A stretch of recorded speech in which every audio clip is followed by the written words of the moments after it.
বনের ছায়াতে যে পথটি ছিল সে আজ ঘাসে ঢাকা।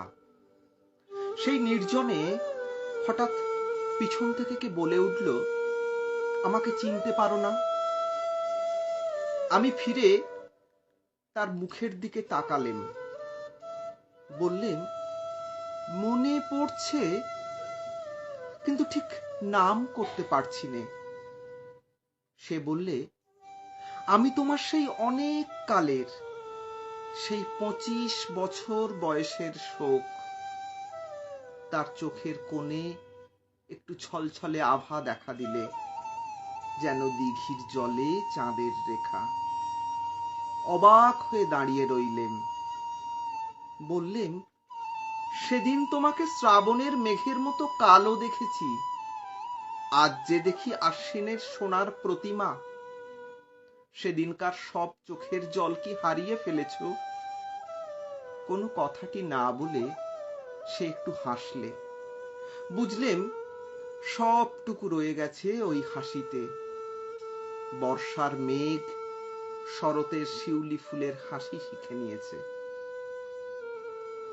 আমি জিজ্ঞাসা করলেম, আমার সেই 25 বছরের যৌবনকে কি আজও তোমার কাছে রেখে দিয়েছ?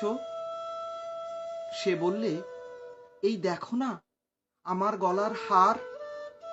দেখলেম সেদিনকার বসন্তের মালার একটি পাপড়িও খসেনি।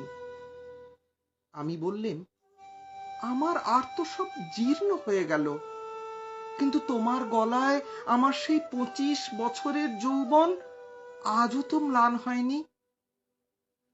আস্তে আস্তে সেই মালাটি নিয়ে সে আমার গলায় পরিয়ে দিলে। বললে, মনে আছে সেদিন বলেছিলে, তুমি সান্ত্বনা চাও না, তুমি শোককেই চাও। লজ্জিত হয়ে বললেন, বলেছিলেন, কিন্তু তারপরে অনেক দিন হয়ে গেল। তারপরে কখন ভুলে গেলেন? সে বললে, যে অন্তর্যামীর বর তিনি তো ভোলেননি। আমি সেই অবধি ছায়াতলে গোপনে বসে আছি, আমাকে বরণ করে নাও। আমি তার হাতখানি আমার হাতে তুলে নিয়ে বললেন, এ কি তোমার অপরূপ মূর্তি?